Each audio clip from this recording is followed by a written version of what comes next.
Hello everybody, welcome back to Yap Sessions. I haven't done one of these videos in a really long time, so I thought I'd come back and do one because...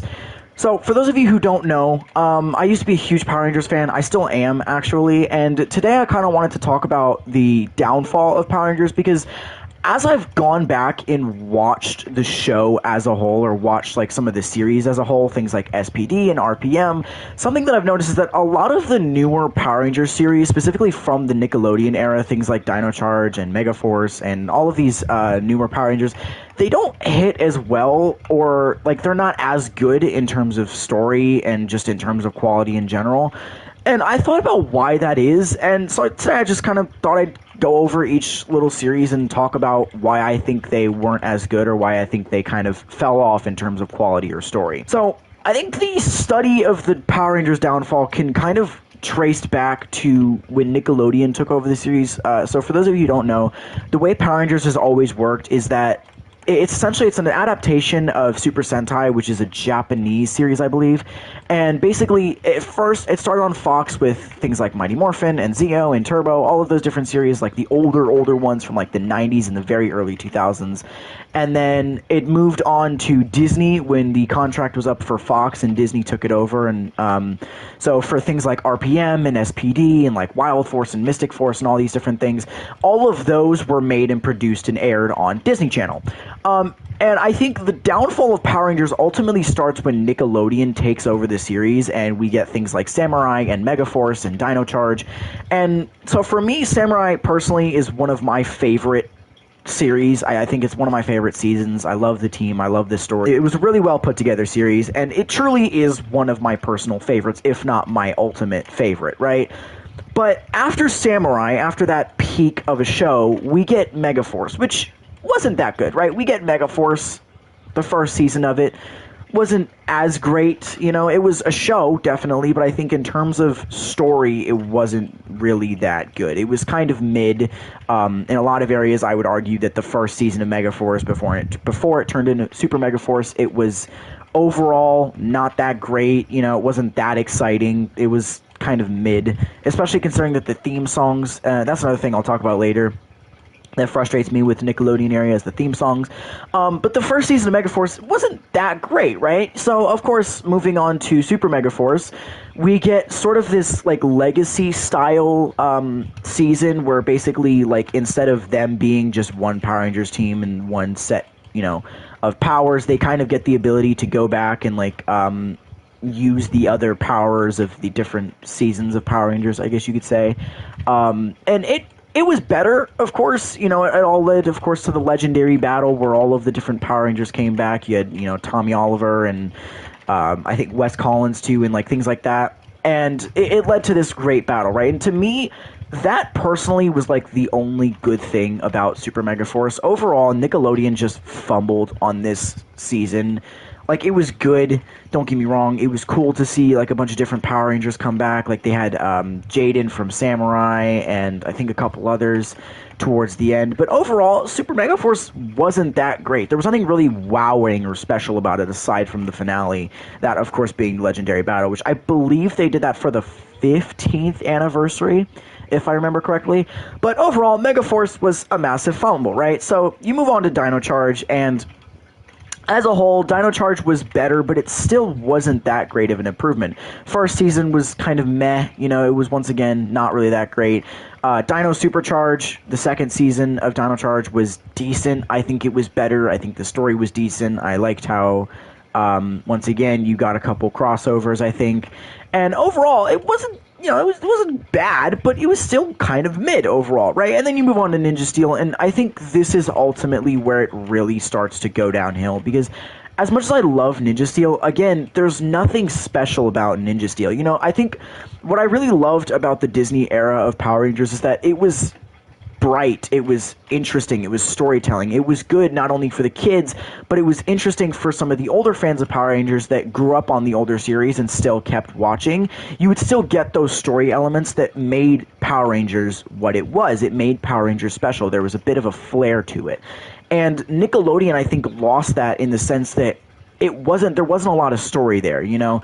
The first season, it would have this trend, of course, like the first season kind of being mid, and then the second season being their super season, quote unquote.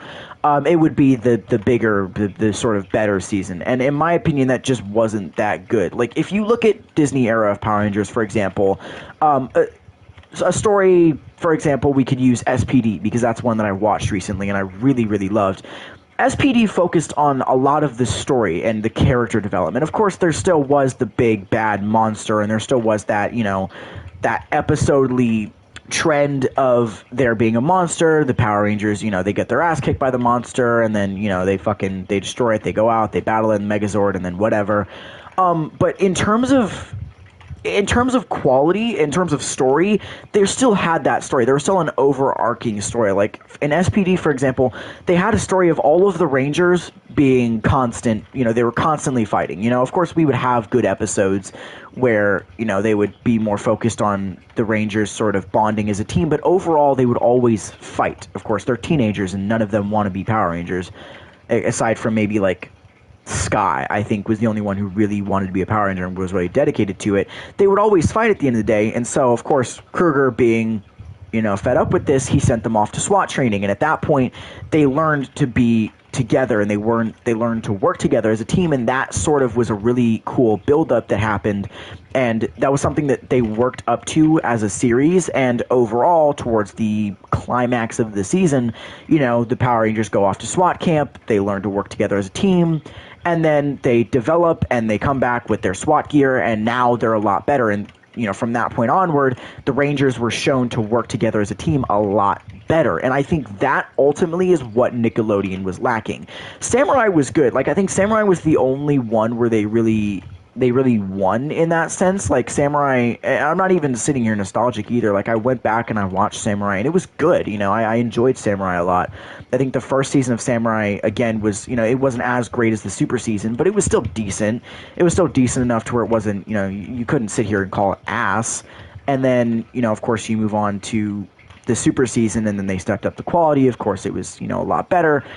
But overall, after Samurai, Nickelodeon just kind of fell off. Like, going back to Ninja Steel, I think the only redeeming quality about this series was Dimensions in Danger, which came in the second season of Ninja Steel. It was Ninja Super Steel, I think they called it. And then outside of that, I think after that, it really fell off. Like, after that, I think I think they entered the bad territory. Like, as much as I hate to say it, Beast Morphers, that was pretty bad. Beast Morphers kind of sucked. That's when it kind of went to Hasbro, and at that point, it became just a show designed to sell toys, and of course, that's always what Power Rangers has been. You know, it's always been a show designed to sell toys to kids, but at least there was a story there. At least there was something to get invested in for those of us, you know, who are fans of Power Rangers, fans of the Super Sentai. You know, there was something to invest in there in terms of story, but once Hasbro took it over with Beast Morphers and Dino Fury and even Cosmic Fury, all of those were sort of, they were sort of, you know, they kind of fell off. I think Dino Fury was decent, but Beast Morphers was kind of bad. Dino Fury was mid. It was okay, you know, first and second season, I think they tried to focus on story, but that was mostly because Netflix took it over, I believe. And then you get Cosmic Fury, and Cosmic Fury felt like a cash grab. Like, in the nicest way possible, Cosmic Fury, as much as I liked it, it felt like a cash grab because it was coming off of the Once a Ranger, Always a Ranger, I believe they called it. It was their 25th or 30th anniversary. It was one of their anniversary specials that Netflix did where they brought back all the old Mighty Morphin Power Rangers. And then for Cosmic Fury, of course, that came off of that, they brought back, for some reason, Billy Cranston. I don't know why they felt the need to bring back Billy or why they felt the need to bring back old Rangers. I did like in Cosmic Fury, we got to see Heckle as Dark Ranger. For Dino Charge, which was nice. I definitely liked seeing him as, you know, the Dino Charge Dark Ranger because we never actually got to see that. That was a Super Sentai exclusive storyline, so that was nice. But other than that, you know, I think Power Rangers as a whole kind of fell off, and it sucks because, you know, if you go back to like the Fox era and the Disney era and things like that, Power Rangers was a good series. You know, there was quality in it. You know, it wasn't always the greatest production quality wise, especially with, you know, the fights. I know in the Disney era, the fights kind of fell off a lot.